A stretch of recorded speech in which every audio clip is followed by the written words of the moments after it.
Welcome into STB Sports Take, simply the best sports podcast. I am your host, Sean Bingham. We are on YouTube, Spotify, Apple Podcasts, everywhere you get your podcasts, we are there. Thank you for joining us. Please also follow us on Instagram and TikTok. Joining me is Byron Terry. We've got a great show for you today. We are talking all sorts of NFL. We've got the NBA preseason starting. We've got some little bit of NBA talk, but tons in the NFL. We're going to start immediately with my Washington Commanders. They had a game Monday night. I was able to watch the thing, Byron, from Korea. I was streaming the game. I was on my way home from that trip to Bali I had for work, and I'm in Korea, and I was even paying extra for T-Mobile to give me like the international high-speed data so I could keep watching the game. And I kept running out of high-speed data and had to buy more. Anyway, I did watch the game. Obviously, very disappointed that the Commanders lost that one. The one thing I got to admit is that we got a little lucky against the Bears last year with that Hail Mary, if you remember that. And so this was kind of like we gave one back to the Bears this season, but just a really disappointing game. The Commanders, to me, are on the cusp of like a top-tier team, and this was a game that just got away from them. But you look at it, you have a really bad, uncharacteristic interception by Jaden Daniels, basically in the end zone. It was a deep pass, but it's picked off at like the 1-yard line. Really, what's the word I'm looking for? Really just an awful play by him, I guess. And that would have been at least 3 points for the Commanders. That happened early in the game. Then you have Bill, Ja'Cory Krosky-Merritt, fumbling it, and then another points are given up. And each time we had a turnover, each time the Commanders had a turnover, the Bears capitalized and went down and scored. So there was the bad interception at the goal line, essentially, by Jaden Daniels. There was a fumble right off the bat by Ja'Cory Krosky-Merritt that put the Bears immediately in field goal range. Then the worst one was the fumble at the very end of the game that was really, it looked like the Commanders were going to put the game away with a field goal, or especially if they could have scored a touchdown on that drive, put the game away. But instead, there's a fumble on the handoff. It was definitely Jaden Daniels' fault. He never had full grip on the ball, and the ball just kind of slipped out of his hands. It was really rainy at that point. The game started to get a lot of rain late in the fourth quarter there, and you could see the ball. He just never had a grip. The ball slips out. Costly mistake. So 3 Commanders turnovers, uncharacteristic of them. But I tell you what, the Bears do this. The Bears actually have the highest turnover differential in the entire NFL, and that's with just 5 games. They've already had their bye week, so they've had one fewer game than most teams, but yet they still have the highest turnover differential. So props to the Bears. You got to give them credit where credit is due. They did force that pick. They did force that first fumble. The second fumble was just a costly error by Jaden Daniels with the rain and not having a firm grip on the ball. But the Bears get it done, and Caleb Williams gets the better of Jaden Daniels in their matchup, their second matchup ever. Jaden, of course, got the first W with the Hail Mary. Caleb now gets the second W with the last-second field goal. Both games have come down to the wire, decided on the final play of the game. 2 for 2 between these two quarterbacks, decided on the final play of the game. So the NFL's got to be stoked about that. I think Jaden Daniels is clearly still the better quarterback. I think the Commanders are clearly still the better team, but the Bears got the better of him this time around. What do you think? Yeah, I think the Bears got him this time around, like you were saying. Caleb Williams played good. He was 17 of 29 for 252 yards and a touchdown, no turnovers. And he was sort of vintage Caleb running around, Caleb Williams being Caleb Williams, but also for the Bears, their running game really came alive too, with DeAndre Swift having 14 carries for 108 yards. And then on the receiving side of things, he had 2 catches for 67 yards and a touchdown. So overall, a good game by the Bears, especially forcing all those turnovers. Jaden Daniels played pretty decent. He was 19 to 26 for 211 yards, 3 touchdowns, and 1 interception. It's just that interception cost him, and then the fumble by Bill, and Yeah. it was just a lot going on in the weather, rainy, and it was just not a good time for the Commanders, but props to the Bears for sure. Yeah, I actually thought Jaden Daniels played really well. He just had 2 boneheaded mistakes, the interception and the fumble. Other than that, he actually played a really good, pretty clutch game like he always does. I'm still very optimistic. You know, I was mentioning to you before we started recording, point differential is a huge factor. It plays a huge factor in how I view teams. Once there's a big sample size anyway, we've got 6 games now, and so it's not like a small little sample size. It gives you a real glimpse into how good a team really is. Like, are they barely squeaking out wins? Like, for instance, the 49ers right now. They're 4-2, so they're 2 games above 500, but they actually have a -2 point differential, which means on the season as a whole, they've been outscored by 2 points, even though they have a winning record. The Chiefs, however, are 3-3. The Commanders are 3-3. But guess what? They have the 6th and 7th highest point differentials in the entire league. So the Commanders at 3-3 have outscored their opponents this year by 32 points. The Chiefs by 31 points. So to me, that does paint a little bit of a picture of like, okay, this will likely shift and things will go in their favor. This was one where the Bears just got a last-second field goal and won the game. But I think that ultimately, if these teams were to go play a best of 7, which obviously doesn't happen in the NFL, I think you'd see the Commanders win 4-2 or something like that. So I'm still high on the Commanders. I think, Jaden Daniels is still coming off that injury. We still don't have Terry McLaurin. A little bit of bad luck with the weather. I think you'll still see the Commanders finish strong, make the playoffs, and I'd be surprised if the Bears did make the playoffs. I think they will not, and the Commanders will. So we will see. But another game we got to talk about that was also Monday night. I love the Monday night doubleheaders, by the way. But the Bills and the Falcons. And this one I didn't watch as much, so I'm going to need your help. This was one where I decided to put the phone away and go out and explore Seoul, South Korea, which is a beautiful city, by the way. Very fun, very kind people, great food. But I did obviously follow up. I watched the highlights. I caught up on everything. Bijan Robinson went off. That guy, the Falcons offense is absolutely on fire right now. You've got Michael Penix Jr. kind of coming into his own. Drake London is just playing phenomenal. And then Bijan Robinson just out of this world. So tell me what you're seeing, though, what you saw from that game. That game was very nice to see from a Falcons fan's perspective, with me being from Georgia. But an overall analyst perspective and just a sports fan perspective, Josh Allen did not play particularly well. He wasn't sort of Superman Josh Allen that he usually is. Had 2 costly turnovers. The running game wasn't all that great. The Bills really just didn't do all that good all around. In the beginning, they kind of did, but things kind of started slowing down for him as the game went along. But Michael Penix Jr. had a great game, 20 of 32 for 250 yards and a touchdown. Bijan Robinson, amazing as usual, 19 carries, 170 yards and a touchdown. And Drake London, I think he was the MVP for the game with 10 catches, 158 yards, and a touchdown. Drake London was just a monster out there, especially going through the middle of the field. But it was a nice game for the Falcons. People always talk about how their offense is predictable, but whether it's predictable or not, you got to stop it, and the Bills couldn't do that. Yep. Yeah, and I look at the Falcons, man, and I view Michael Penix Jr. as a middle-of-the-pack quarterback right now. I think he'll be better as time goes on, but right now I'd put him somewhere around, just the middle of the pack for the NFL starters. But Drake London and Bijan Robinson, they might be the top running back and top wide receiver in the NFL right now. I mean, Drake London's probably top 5, and Bijan Robinson's top 2, 3. So they've got a great thing going in Atlanta right now. All 3 of those guys are young. All 3 are studs. So offensively, they're looking really, really strong. So maybe the Falcons are a team to be reckoned with. We'll see as time goes on, but I was very impressed.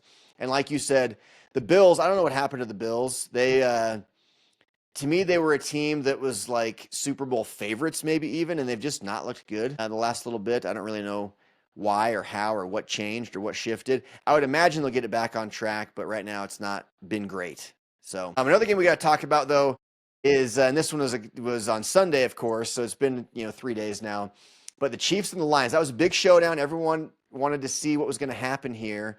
2 top teams. The Chiefs have not been playing as well, but they started slow, but they've kind of got back on track. And then with minus that loss to the Jags, which was just kind of crazy, but going against the Lions, who are one of the top offenses in the league, and of course the Chiefs get the better of them. But the big news was the fight after the game kind of stealing the show, which is really unfortunate because it's a great game. And then you have this stupid fight afterwards, but it was kind of entertaining, I got to admit. Brian Branch punches Juju Smith-Schuster. It looked like Juju Smith-Schuster. Obviously what happened was Brian Branch is walking past Patrick Mahomes as time's expiring, the game's over. Mahomes says something to him, tries to give him 5. Brian Branch does not give him 5, so Juju Smith-Schuster must start chirping at him. And then it goes into basically a mini brawl, essentially. And Brian Branch definitely got the better of Juju Smith-Schuster in that fight. But earlier in the game, there was something that happened. I'll let you talk about it, Byron. So early on during the game, Juju actually cracked back, blocked Brian Branch in the back and hit him. And I think Juju stood over Brian or kind of stepped over him a little bit, kind of like Allen Iverson. You know how people do in sports. Yeah. And Brian Branch did not like that. I think he was looking to the refs for a call, and they didn't give him a call. And he's like, what are y'all doing? You're not throwing the flags on these obvious flags. And they didn't get the penalty, and Brian was upset about that. And then Patrick Mahomes was kind of not really chirping too much during the game, but just being Pat, and kind of doing his little shuffle and flexing and all. You know how Patrick Yeah. Mahomes is. But after the game, Pat, being the quarterback of the team, goes up to him, tries to shake his hand like, hey, good game. But Brian Branch is looking at it like, I'm not worried about Pat right now. I'm not worried about anybody. I'm worried about Juju. Because him and Juju were kind of going at it during the game, and he's like, I'm focused on Juju. Juju's like, hey, good game, whatever. And Brian's like, no, I'm not trying to hear all that. Hits him in the face. A little bit of a scuffle breaks out, and now Brian Branch is suspended for a game. So very crazy to see. And to the point where Juju was actually bleeding. He had a bloody nose. I don't know if you saw that photo, but I'm sure we can show it here. But yeah, it was really, really kind of funny, but also just unfortunate. And I shouldn't laugh because I don't want to encourage it. But what I love about it is I love the competitive nature that exists there. Like there's so much just pent up, frustration with these guys because they want to win so badly that when they don't, it kind of brings out some of that frustration in some of the bad ways. Fighting's never the answer, so I'm not condoning that. But I do love the competitiveness that I see in that. So with that being said, I still think these are two of the top teams in the NFL. We're going to do our STB Sports Take NFL Power Rankings, and I'll have my teams. Byron will have his. But before we get into the NFL Power Rankings, we got to talk the Cleveland Browns, Dillon Gabriel, Shedeur Sanders. Of course, the Browns traded away Joe Flacco. He did not have the best day in Cincinnati. The Bengals lose again. Flacco looked decent. We'll see if he's the answer to get them in a position where they can actually compete for a playoff spot before Joe Burrow can come back. My gut's telling me no, and that Burrow will probably sit the majority of this season regardless. But let's talk about Dillon Gabriel. 29 of 52. 52 passes for 221 yards. That's like 4 yards per attempt. That is not good. So they lose again. The Browns lose again. Dillon Gabriel looks average at best. I think it is just a matter of time before you see Shedeur Sanders get a chance. I think you'll see Dillon Gabriel start again this coming week. But if he continues to put up these numbers, which, by the way, 52 passes for a rookie, and was this like his first true career start or second? I think it was his first. I mean, that's a lot of freaking passes. So I don't know if you'll see much of that anymore, but I do think that if this continues, you're going to see Shedeur Sanders get some playing time, some real playing time. We saw Dillon Gabriel get frustrated. He was hit late and grabbed the guy's helmet. Did you see that play where he was hit kind of late and he grabs at the guy's helmet as he's at his feet? So there's some frustration going on there. I'm not wishing ill on Dillon Gabriel, but I'm just saying you've got a very talented guy waiting to get a chance as well. And if you're the Browns, you're crazy to not see what these guys can do. Let there be a quarterback controversy. Let there be a quarterback competition, and may the best man win. So I think it's just a matter of time before Shedeur Sanders gets his chance, not just in practice, but in an actual NFL game, to see if he can put up better numbers than Dillon Gabriel is so far. Because if you keep losing, you can't keep doing the same thing expecting a different result. And so if Dillon Gabriel keeps doing this, Shedeur will get the nod. But I just wanted to talk about that and see what your thoughts were on that, Byron. Yeah, offensively, the Browns did not look that good. Just all around, the running game really wasn't what it was supposed to be. Gabriel throwing the ball 52 times and only 221 passing yards. Not the best. Not the best at all. And then with defenses that are playing against the Browns, Dillon Gabriel hasn't really thrown the ball deep that much. And a lot of defenses are just sitting and just telling them, like, hey, either run the ball or throw it short and we're going to come and get it. You have to throw the ball over our head. You got to throw it deep at some point. And so until you prove that you can, we're just going to sit here. And that's kind of what they've been doing. A bright spot in the game was Jerry Jeudy making a couple of big plays, but the drops and things like that. So the Browns just didn't look good overall, and Myles Garrett said after the game that he's tired of losing in the way that they're losing. So I don't know if he's saying something about Kevin Stefanski and the way the offense is playing, but hasn't been good for him. Yeah, not tired enough to not take that fat contract he got, though. He already showed us what matters more to him, and it's money over wins. I don't blame him necessarily, but he couldn't have possibly gone into this season thinking the Browns were going to be good. I mean, there was nothing indicating that the Browns were going to be any good this year. And if you're the Browns, how dumb do you feel right now watching Baker Mayfield just absolutely light up the entire league? And this is a guy you forced out of town to bring in Deshaun Watson, who you're now paying money to just sit on the sideline, nurse injuries, and just kind of be a sideshow. And you've got all these different quarterbacks. It's just been an absolute mess at quarterback ever since they got rid of Baker Mayfield. And now they're watching him lead the Buccaneers to the best record in the NFL, be an MVP candidate. Really, really bad look for the Cleveland Browns all around. And then another one just in that same light is the Jets. The Jets are 6. And meanwhile, Aaron Rodgers moves over to the Steelers. How good does Aaron Rodgers feel right now? They also tied for the best record in the NFL, or I guess they're actually a half game back because they've had a bye week. I think they're 4-1, right? Not 5-1. The Baker Mayfield and the Bucs are 5-1. I believe the Steelers are 4-1. And so, but still, call it best record in the NFL, and Aaron Rodgers playing well with the Steelers. I thought the Steelers would have a losing record this year. Obviously, it's looking like that'll not be the case, but the Jets have to feel really silly as well. Those are two teams that historically just do it wrong, the Browns and the Jets, and it looks like that's proving to be the case again this year as they can't get any wins, and the quarterbacks they pushed out of town are on different teams absolutely getting it done. And on that same light, the Giants, the same thing. The Giants moved Daniel Jones, and he's an MVP candidate with the Colts, also tied for the best record in the NFL at 5-1. So we've got 3 quarterbacks that were forced off their teams and are now leading teams to the best records in the NFL and are MVP candidates. So crazy, crazy. Okay, one other thing before we do the power rankings. All right, Byron, one other thing before we get into the STB Sports Take NFL power rankings. Did you see this? Evan McPherson hit a 67-yard field goal. It would have counted, but a timeout was called just before he actually before the snap was made, so it doesn't count, but he kicks it anyway after the whistle's blown. It hits the crossbar, goes in. Take a look at this. The accuracy. It hit it. Timeout Green Bay. Timeout Green Bay as he hit the crossbar. It hit the crossbar and went in. And went in. Oh, my goodness. How about that? We would. Hey, don't forget, Nixon's down at the far end. Yes, he is. And he is a former all-pro return man in the NFL. So if this would happen to come up short. Now, at this end, in pregame warm-ups, McPherson did hit a 64-yarder. And we saw him just hit a 67-yarder. Watch this. It goes right off the crossbar. Boom. And in. I mean, look at that, a 67-yard field goal. That would be the NFL record. Of course, doesn't count. The Packers called timeout, and then he kicks the next one after the timeout and misses it. So what could have been, there wasn't that great of a wind. They said it was gusting up to 20, but you can see the little wind flag thing at the top of the uprights. It's barely moving, so I don't want to take anything away from him. That was not a wind-assisted field goal.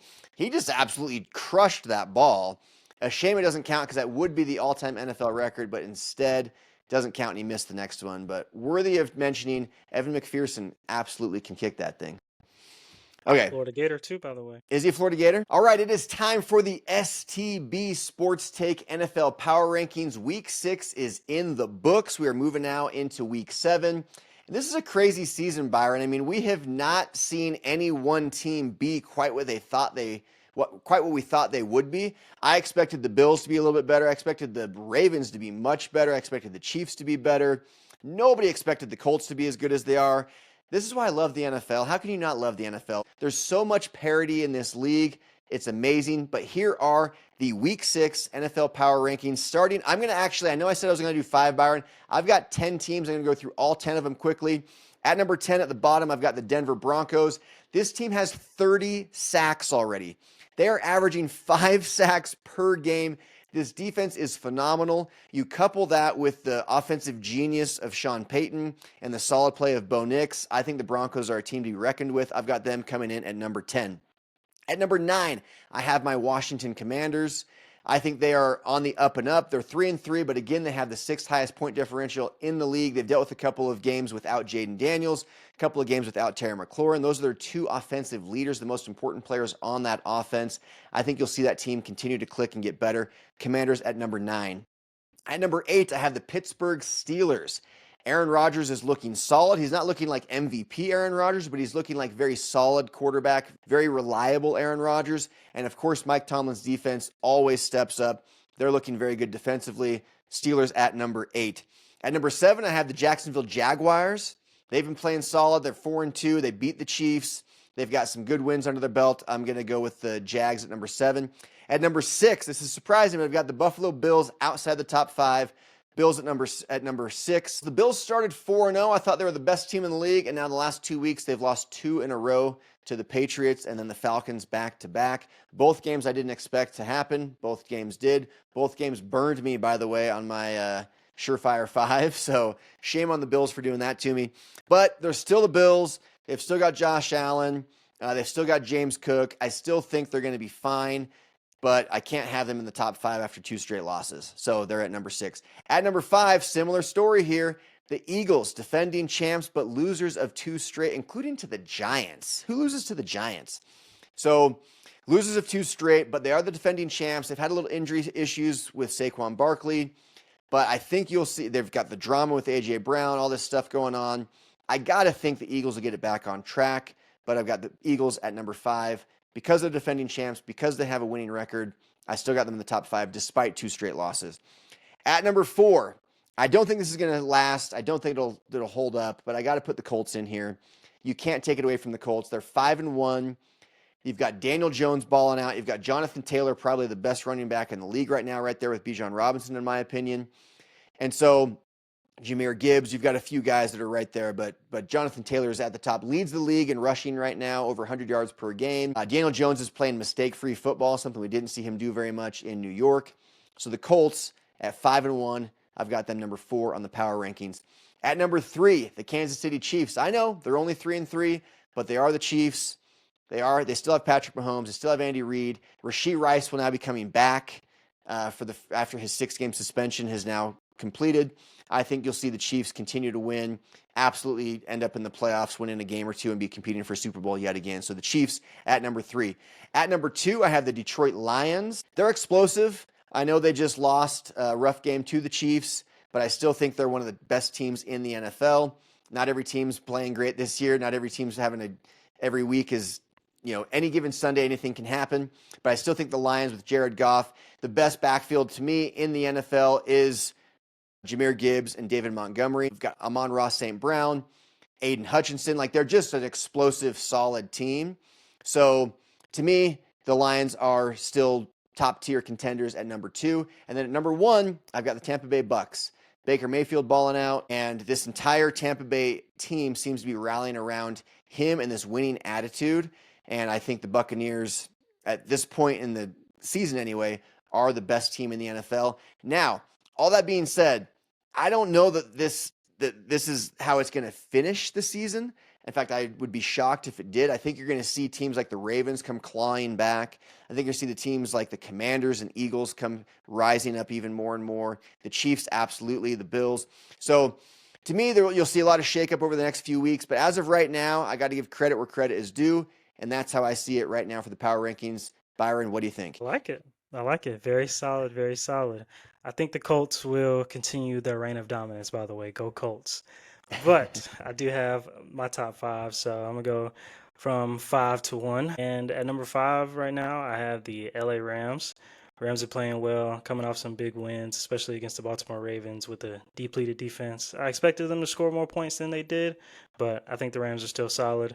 I got the Eagles at 4. I know they just lost to the Giants. Oh, well. I think when the Eagles can get it together, they'll be amazing, and I think they will get it together at some point during the season.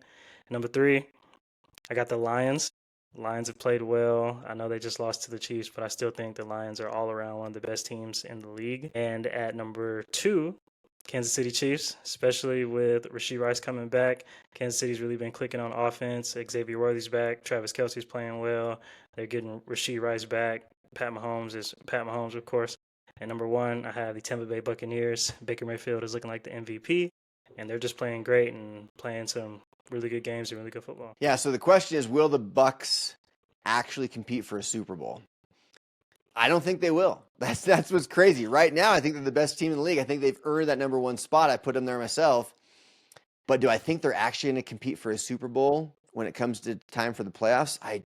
My gut tells me they won't. I don't know. What do you think? And the Colts, I certainly don't think will. I think the Bucks will definitely make a deep playoff run. And we'll see. The Commanders got the better of them last year in that first round. It was a close game, though.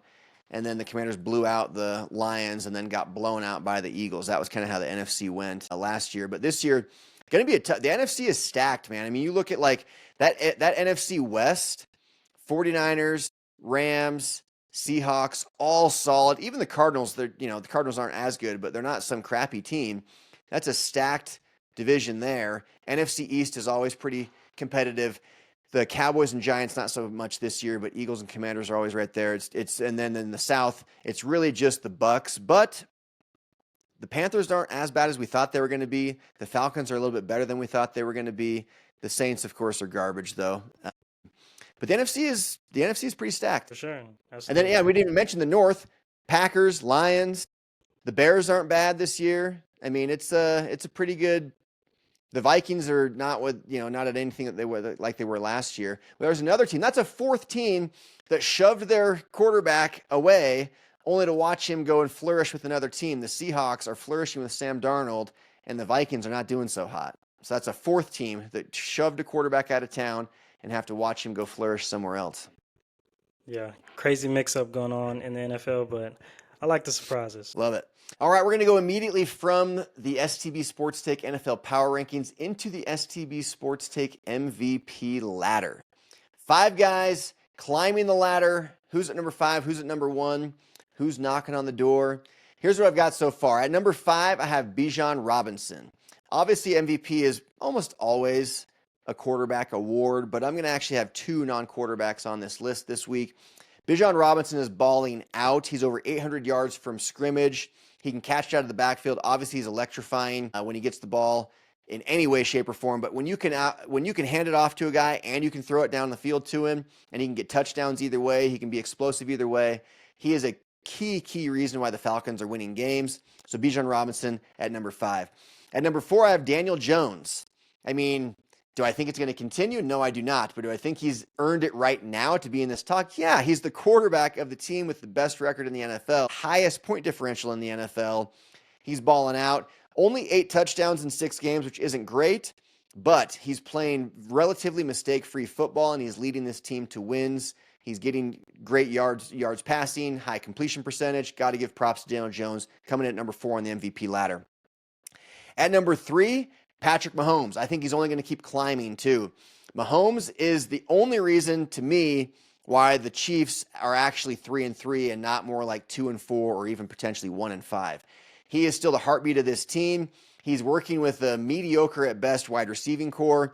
That wide receiving core is going to get even better now with, like we just mentioned, the return of Rashee Rice, Xavier Worthy. I think you'll see him continue to climb the MVP ladder, maybe even be at the top of it by the time the season is done. But I got Mahomes at number 3. At number 2 is going to be a surprise to a lot of people, but Jonathan Taylor, again for the Colts. So I got Daniel Jones, now I got Jonathan Taylor. He's leading the league in rushing, over 100 yards per game. Without him, I think you'd see Daniel Jones' numbers drop dramatically, but when he's such a threat, you can go into play action stuff, and you have to respect that run with Jonathan Taylor. It opens up the field more for Daniel Jones. So to me, he's a bigger reason why the Colts are being so successful right now is Jonathan Taylor. So I've got him at number 2. And then at number 1, Baker Mayfield. I don't know how you could say it's anyone else right now. Baker Mayfield is balling out. His confidence is contagious, and the Bucs are rolling. 5-1, looking super strong. I mean, he's just a guy. That run he had on 3rd and 13 or 3rd and 14? That's an MVP level play where he goes 3rd and 13. He's in trouble. Looks like he's going to get sacked.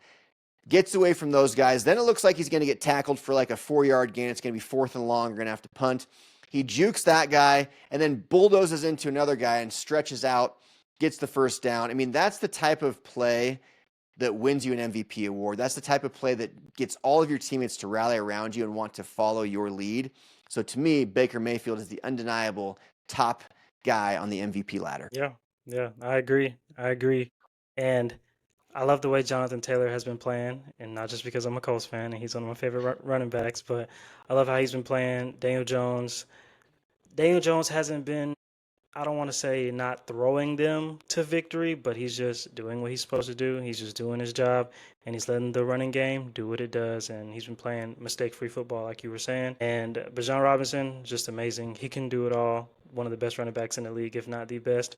But Baker, I love Baker's toughness and tenacity, and he's just balling out, and it's exciting to see. Yeah, awesome.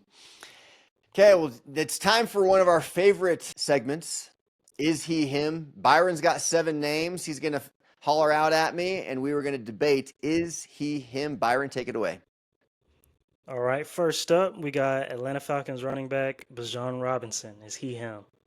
Yes, absolutely. Bijan Robinson is him. I mean, this is a guy who can, like I just said, can do it all. He can catch it out of the backfield. You can hand it off to him, and he can break it for 81 yards like we just saw. He can get touchdowns no matter how you look at it. Bijan Robinson is absolutely him, a top 2 or 3 running back in the league without question. For sure, easily. Number 2, we got Seattle Seahawks quarterback Sam Darnold. This one's tough. I'm going to say no, not yet. And the reason being that Sam Darnold had several seasons. We've got a long body of work of him not being very good. Then we had last season with the Vikings where he balled out. But in the games that it mattered most, the last game of the season to win the division and then the playoff game, he played average at best, did not play well, was a key reason why they lost, actually. So taking that into this season, I get it, the Seahawks are good, but I still just don't see Sam Darnold in that light as him. I think he's a really good player with potential, and he's capable of winning you games, but is he him? No, I don't think he is. Fair. I understand. Number 3, we got Tampa Bay Buccaneers quarterback Baker Mayfield. Is he him? Yes, Baker Mayfield is indeed him. Now, has he won at a high level in the playoffs? No, he is not. But does it seem like he has that capability in him? Does it seem like he's got that dog in him where you're not going to get him down? Baker Mayfield, to me, is him. He's a leader. He's confident. He's determined. He's got the work ethic, and he's got the stats and the numbers and the wins to back it up. Absolutely. Number 4, we have New England Patriots quarterback Drake May. This is an interesting one. I'm going to say not yet. I don't think he's him yet, but the Patriots are far better this season than we expected them to be. They're 4-2, and Drake May is a big reason for that. So I think Drake May has a lot of potential. I think he's coming into his own. I think he's a guy who's kind of flying under the radar right now and taking teams by surprise, winning games. But do I think he's him? No, I don't think he is yet. I think he got to do a little bit more to be worthy of that title. Yeah, Drake May has just been improving every week, and that's really good to see, especially taking over a New England Patriots team that hasn't really done that great the last few seasons, but he's been doing a pretty good job. Number 5, we got Kansas City Chiefs defensive lineman Chris Jones. Is he him? Okay, I think Chris Jones is indeed him, but has he been him this season? Probably not, but is he like in general? Yes, Chris Jones has been a key reason why the Chiefs have been so good, why they've been going to Super Bowls and winning Super Bowls. He got paid that big contract. This year, he's not had a very good season so far. But again, to me, to be him, it's not just what you're doing now, it's what you've done overall and what you've proven already. So I would say Chris Jones this season is not playing like that. So yes, Chris Jones is him in general, but this year, no, not at all. He's got 1 sack, and then he had that play against the Jags where Trevor Lawrence trips and falls, gets up, actually tripped kind of twice, gets up and runs in for a game-winning touchdown, and Chris Jones admitted that he kind of didn't give a full effort on that play. So to me, Chris Jones is having an off season. I don't really know why, but to me, he is not him. He did have a bounce-back game last week from that Jags debacle, but is he him overall? Yes, this season, no. Next up, we have Pittsburgh Steelers edge rusher TJ Watt. Is he him? TJ Watt is indeed him. He's one of the best defensive players we've seen in the history of this game. He's having a good, not great season, but the Steelers are winning. The defense looks solid. He's got 3.5 sacks, 1 forced fumble, 1 interception, 24 tackles. All very solid numbers, but a little bit below TJ Watt's standards. That being said, this is still a guy who can get to the quarterback at any moment in any game and absolutely wreck an offensive coordinator's game plan. So is TJ Watt him? Yes, absolutely he is. Next up, we have Detroit Lions edge rusher Aiden Hutchinson. Is he him? Yes, Aiden Hutchinson is him. 6 sacks on the season already. He doesn't get talked about as much as a Chris Jones or a TJ Watt or Micah Parsons. You know, there's different guys that for whatever reason defensively are just more hyped up than Aiden Hutchinson is. Maybe it's because he's in Detroit. Maybe it's because the Lions offense is so powerful and so talked about. But Aiden Hutchinson this year is 3rd in the NFL in sacks with 6 already through 6 games. So to me, he's a key part of the Lions' success, and they're going to need him to continue to lead that defense, to hold the teams just a little bit when they get in those shootouts. Because the Lions' defense occasionally is like a bend, not break type of defense, but Aiden Hutchinson holds it down. And when you can get to the quarterback as much as he does, you got to be him, and he is. Absolutely. I agree. All right, wrapping up, we're going to move on to the NBA. Russell Westbrook, actually one of my favorite players just because he plays so freaking hard every single night. Got to talk about Russell Westbrook. Got offered $14 million to play in China. Turned it down, going to take a league minimum. Just signed with the Sacramento Kings. It's being reported. Do I think he moves the needle for the Kings? Not really, maybe a little bit, but you got to love having him on your team. To me, he's a veteran presence. He's a try-hard. He's a guy that's just going to give you full effort, and that effort is going to be contagious to the rest of your team. He also seems to know his role at this point in his career. He understands he's no longer an MVP candidate type of guy. He's not the go-to guy. He's not a number 1 or even a number 2 option on offense. He's more of like a number 3 or 4 option on offense. So I like it, but I think it's really telling that Russell Westbrook said no to $14 million in China and took a third of that, or basically a third of that, a little less than a third of that, at $13.5 million to stick with the Kings or to stick in the NBA and be with the Kings. What do you think, though, of Russell Westbrook in general? We've never talked about him. What do you think of Russell Westbrook? I think Russell Westbrook gives you everything he has every night on the floor, and I have so much respect for that. He's a freak athlete, even being in the league for so long as he has been.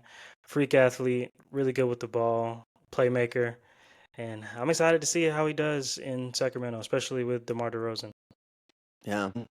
Sticking in the NBA, one thing I wanted to bring up was the NBA GM survey happened. We're going to do more on this maybe next week, but I love when they do the GM survey. LeBron James ranked 2nd by GMs in basketball IQ, 3rd for most versatile, 4th for best small forward, 4th for best leader. I actually agree with all of this. I'm guessing Jokic was number 1 for IQ. Most versatile, I don't know if LeBron is 3rd most versatile anymore. Maybe he is. Defensively, he's a total liability. Offensively, he's quite versatile. 4th best small forward, I agree with. 4th best leader, probably. Top 8 most athletic. Do you think LeBron James, at his age, is still a top 8 most athletic player? Maybe not top 8, but more top 10-ish. But I was thinking more like maybe even top 12 or 15, which is still a compliment, but I think top 8 is too much for most athletic. I mean, if we're talking just sheer athleticism, like running, jumping, hand-eye coordination, all that stuff, to me, LeBron is no longer top 8. You've got guys like Anthony Edwards, Shai Gilgeous-Alexander, Ja Morant, Giannis Antetokounmpo. These guys are all more athletic than LeBron. GOAT. All right, it's time for that MJ stat of the day on STB Sports Take. These are stats of the day. This is all about scoring. We know LeBron James is 1st overall in total points scored, which a lot of LeBron fans want to point to and say, he's the GOAT, look at this, most points all time. And Jordan's only 5th all time in total points, so he must not be the GOAT. Wrong. Look at everything below that. Points per game, playoff points per game, scoring titles, MVP finals awards, defensive first teams. Look at all this. Jordan, first. LeBron is 1st in none of it, except down there at the bottom when you get into the box plus minus. LeBron in offensive box plus minus is 2nd behind Jordan. Playoffs 2nd behind Jordan. So very telling here, but this is your MJ stat of the day. Don't let LeBron's most points all time confuse you and make you think he's the GOAT, when if you take even a tiniest little bit of look beneath that, you'll see that actually Jordan is the far superior scorer and really the superior player overall. That's all the time we have for today, you guys. Thank you for joining us. Follow us on TikTok, Instagram, YouTube, Spotify, Apple Podcasts, everywhere. Show the love, share the podcast, show some support. We appreciate you guys. We are out. Peace.